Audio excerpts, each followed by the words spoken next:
आदरणीय पत्रकार मित्रहरू, यहाँहरूमाझ उपस्थित भएर आज मैले यहाँहरूसँग एउटा कुरा भन्नै पर्ने हुन्छ। यदि पत्रकारिता जगत र पत्रकारहरूले निर्णायक घडीमा साथ नदिएको भए अथवा अगुवाई नगरेको भए आजको यो परिवर्तन असम्भव प्राय थियो। शान्ति स्थापना, गणतन्त्र, संघीयता, धर्मनिरपेक्षता र सामाजिक न्याय सहितको यो समानुपातिक समावेशी शासन व्यवस्था प्राप्त गर्नु पनि असम्भव जस्तै थियो। यी उपलब्धिहरू दशकौं लामो क्रान्ति तथा सङ्घर्षबाट नेपाली जनताले प्राप्त गरेका हुन्। संविधानको प्रस्तावनामै उल्लेख गरिएको छ पूर्ण प्रेस स्वतन्त्रता र विचार तथा अभिव्यक्तिको स्वतन्त्रताको हक पत्रकार र जनताको सङ्घर्षबाट प्राप्त भएको यो उपलब्धिहरू हुन्। नेपाल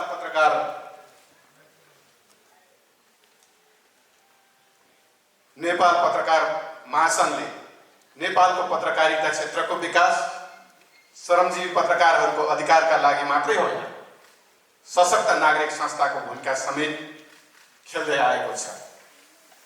जनयुद्धको क्रममा नेपाल पत्रकार महासङ्घ र यसका नेतृत्वकर्ताहरूले शान्ति वार्ताको लागि खेलेको भूमिका निकै स्मरणीय छ।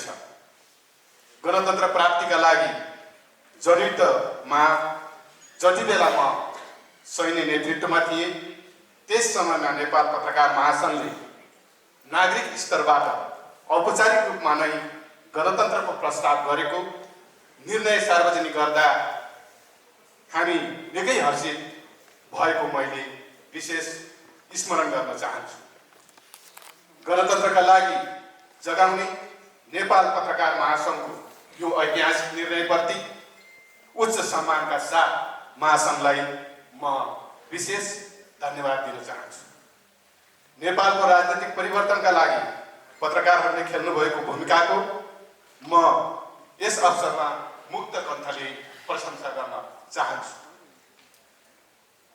गणतन्त्र, संघीयता, धर्मनिरपेक्षता, सामाजिक न्याय सहितको समानुपातिक समावेशी शासन व्यवस्थालाई सार्वभौम संविधान सभाबाट बनेको संविधानले संस्थागत गरेको छ। संविधानको प्रस्तावनामै पूर्ण प्रेस स्वतन्त्रता लेखिएको छ र विचार तथा अभिव्यक्ति स्वतन्त्रताको हकको सुनिश्चितता गरिएको छ। संविधान र कानुनको पालना गर्नु तपाईँ हामी सबै नागरिकको कर्तव्य हो भन्ने लाग्छ। आदरणीय पत्रकार मित्रहरू, देश अहिले राजनीतिक सङ्कटको भुमरीमा छ। प्रतिनिधि सभा विघटन गरिएको छ। यसको विरुद्ध र समर्थनमा प्रदर्शनहरू भइरहेका छन्। नागरिक स्तरबाट गणतन्त्रको प्रस्ताव गर्ने पहिलो संस्था नेपाल पत्रकार महासङ्घको तर्फबाट तपाईँहरूले प्रतिनिधि सभा विघटन भएकै दिन यसलाई सङ्घीय लोकतान्त्रिक गणतान्त्रिक शासन व्यवस्था संविधानको संवैधानिक व्यवस्था विरुद्ध भन्नुभएको छ। पूर्व प्रधान न्यायाधीशहरू, पूर्व न्यायाधीशहरू, संविधानविदहरू, नागरिक समाज, पराय राजनीतिक पार्टीहरू, सङ्घ संस्थाहरूका साथै अधिकांश तपाईँ पत्रकार मित्रहरूले पनि प्रतिनिधि सभा विघटनलाई असंवैधानिक भनिरहनु भएको छ। नेपाली जनता राजनीतिक स्थायित्व, समृद्धि, विकास निर्माण र आर्थिक सामाजिक जीवनमा परिवर्तनका साथै संविधानको पालना, संरक्षित र संविधान प्रदत्त अधिकारको प्रयोग गर्न चाहन्छन्। प्रतिनिधि सभा विघटनपछि गहिरो राजनीतिक सङ्कटबाट जनतामा निराश र आक्रोश छाएको छ। जनतामा निराश र आक्रोश छाउनु देशका लागि राम्रो सङ्केत होइन। नयाँ संविधान कार्यान्वयनको प्रारम्भिक चरणमै संविधानमाथि प्रहार गरियो, देशलाई भुमरीमा पारियो, प्रतिगमन भयो भनी प्रश्न उठ्ने गरी परिस्थितिको सिर्जना हुनु ज्यादै दुःखद कुरा। संविधानको संरक्षण र पालना सबै सङ्घ संस्था तथा आम नागरिकको कर्तव्य हो। तपाईँ पत्रकार मित्रहरू लगायत नेपाली जनताले लामो बलिदानीपूर्ण सङ्घर्षबाट प्राप्त परिवर्तनकारी उपलब्धिहरूको रक्षाका लागि पत्रकारहरू तथा जनताको विशिष्ट भूमिका रहन्छ भन्ने मलाई लाग्दछ। सधैँ परिवर्तनको पक्षमा उभिरहने तपाईँ पत्रकार महासङ्घले संविधानको संरक्षणका लागि स्पष्ट दृष्टिकोणका साथ खेलिरहेको भूमिकाप्रति म उच्च सम्मान व्यक्त गर्न चाहन्छु। सङ्घर्षबाट प्राप्त परिवर्तनको रक्षाका लागि सबैभन्दा पहिले संविधानलाई स्वस्थ राख्ने त्यसको पालना र संरक्षण जरुरी छ भन्ने लाग्छ। यसतर्फ म सबैको ध्यान आकर्षण गराउन चाहन्छु। आदरणीय मित्रहरू, कानुन बनाउँदा प्रेस मैत्री बनेन र विचार तथा अभिव्यक्तिको स्वतन्त्रतालाई कुण्ठित गर्न खोजियो भन्ने तपाईँहरूका गुनासाहरू पनि मैले सुन्ने गरेको छु। संविधानले पूर्ण प्रेस स्वतन्त्रता र विचार तथा अभिव्यक्तिको स्वतन्त्रताको सुनिश्चितता गरिसकेकोले संविधान बमोजिम बन्ने अन्य कानुनहरू पनि प्रेस मैत्री र विचार तथा अभिव्यक्ति स्वतन्त्रतालाई कुण्ठित नगर्ने गरी बन्ने कुरामा पनि म विश्वस्त छु।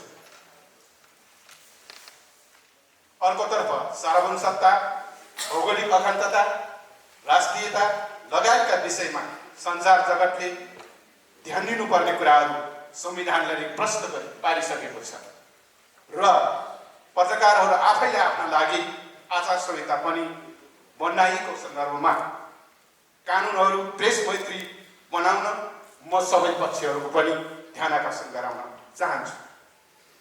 आम नागरिकलाई सत्य र तथ्यको आधारमा सही सूचना प्रवाह गर्ने, विवेकले भरिपूर्ण प्रतिपक्षको भूमिका निर्वाह गर्ने तथा राज्यको चौथो अङ्गको समेत भूमिका खेल्ने भएकाले सधैँ अग्रगमनको पक्षमा उभिने, चुनौतीपूर्ण र संवेदनशील क्षेत्रमा काम गर्ने तपाईँ पत्रकार साथीहरूले विभिन्न समस्याहरू भोगिराख्नु भएको छ। पत्रकारहरूले न्यूनतम पारिश्रमिक समेत, यहाँ अघि कुरा पनि उठेको छ, पारिश्रमिक समेत पाउन नसकेको गुनासाहरू आइरहेका छन्, जो कुरा अघि मन्त्रीजीले प्रश्न पारिसक्नु भएको छ।